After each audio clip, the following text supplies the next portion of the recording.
Click the audit.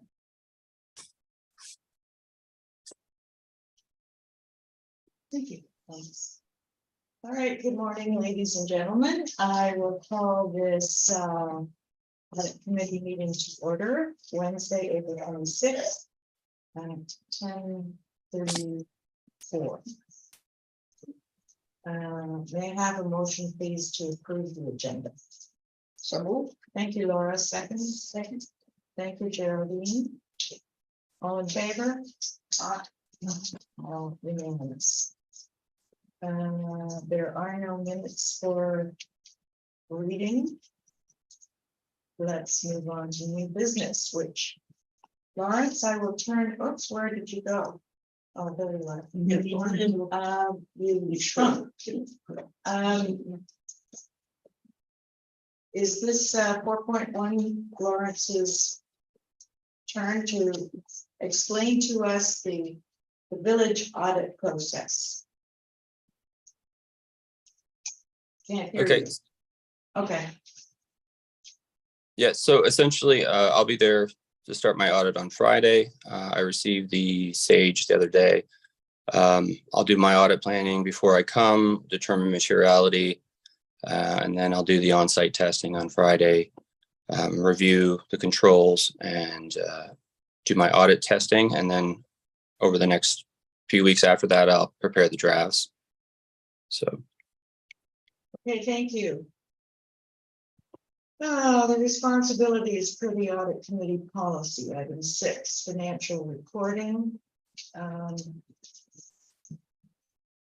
you have any comments on that, Lawrence? Did you guys do? So there's some new standards, the ASO, the asset retirement obligations. Did you guys attend any of the sessions that the province provided about those changes? And have you done your assessment of your retirement obligations?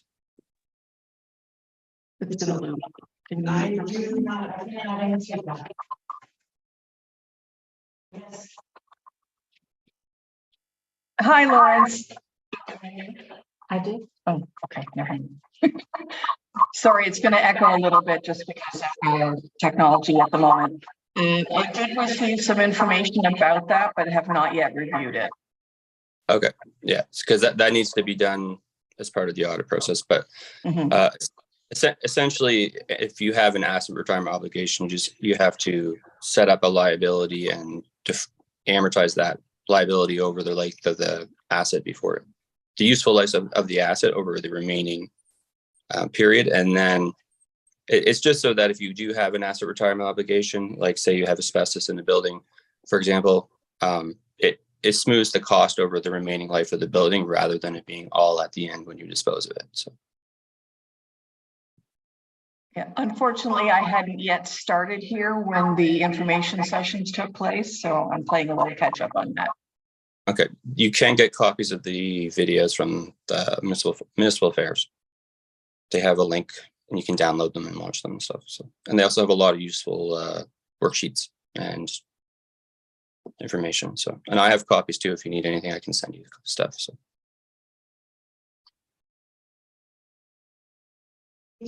Changed or modified somewhat the internal financial reporting. When Dennis was here, he would provide the commission with all of the activity in the account each month, and that would be coordinated with the checks written and to whom. And now we are just receiving quarterly updates of the finances as related to the budget, whether in the first quarter 25% or 33% or 2% of the budget has been spent. Is that okay with you?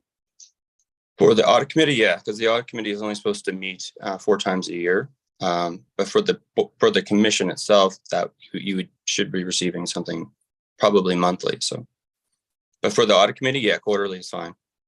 To what degree should this information be provided? That's for you guys to decide what you guys feel comfortable with. Do you have enough information to do your own assessment of, with Well, the finance?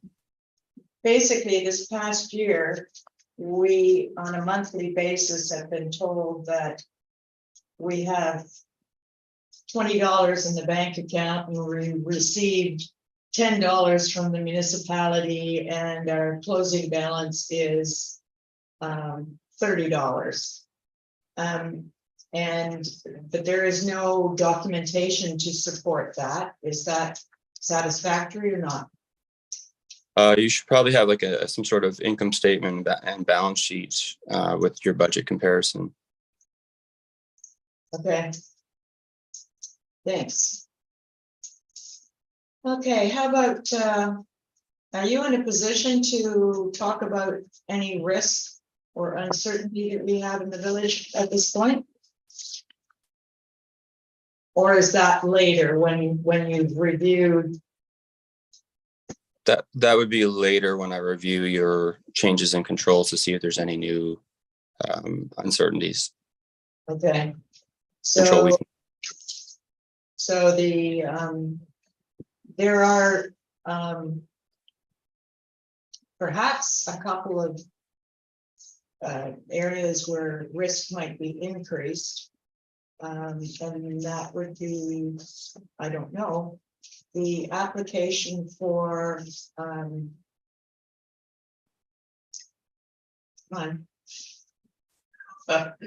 for what's it called? I'm having a brain cramp here, Lawrence, please excuse me. The HST offset. No, the registering as directors to collect HST. And the other thing would be to register with the government as a qualified donee for income tax receipts, not income tax, charitable tax receipts. Yeah. I don't know whether that increases our risk or keeps it the same. It shouldn't, as long as you have policies around who can issue the receipts, it shouldn't be an issue. Okay, and you will review those policies? Yep. Okay, thank you. Heather, what's our relationship with the auditor? Are you a very nice auditor, Lawrence? Or is our relationship in that you are the external auditor? So the relationship with the auditor part of your there is usually for you guys to discuss, what the contract is. Is it coming up when do you need to go to tender again? Are you happy with the services? Those are that's really a discussion for the committee, not really for me to be included on. So. All right, thank you. You might have a conflict there. And the audit committee composition. I believe that we have one citizen representative on the committee. I understand that best practices would call for 2. Is that correct? I believe that's what they recommend, yes. Okay, so we need to. A lot of people struggling to find any, so. Yeah. Yes. Just to fill in a little there, the MGA requires 1, but it's obviously a good thing to have 2. We did make another attempt at recruitment this past month, but we're unsuccessful. Okay. Thank you. Thank you. All right. The next meeting date would be based on Lawrence's schedule, yes? Yeah, so be once the drafts are ready, we'll decide on a date to go over them before they're approved by the commission. So that would be the detailed review of the draft financials. Yes. And then you guys would make the recommendation that they be approved to the commission. So Okay, our annual public meeting is on June the 6th. so it would have to be at least a week or two before that. So All right. Do you have a calendar there? Do you want us to set a date now or wait to hear from you? Heather and I can look at that. I'm going to be there Friday, so we can look at that when I'm there. Great, thank you very much. And then Heather will let us all know. There are no in-camera items for discussion, to my knowledge. And therefore I'll adjourn the meeting. Thank you, Lawrence. Are there any questions before I adjourn the meeting? Are there any questions from the committee to Lawrence, Heather, or myself? I did have a quick question on the status of the fire committee. When is the transfer of your guys' assets going to take place on that? Update. We'll update you on that. Okay. Sorry, it's a long process. No, that's fine. I just want to make sure because I need to know for this year, just because if it's happening as of December, as of this year end or next year end. So Maybe it'll be happening sometime this fiscal. okay, that's fine. Which people are we? 23, 24. So it won't affect this 22, 23. No. No. Okay, thank you. Meeting is Okay. adjourned. Thanks, Lawrence. Thank you, Lawrence.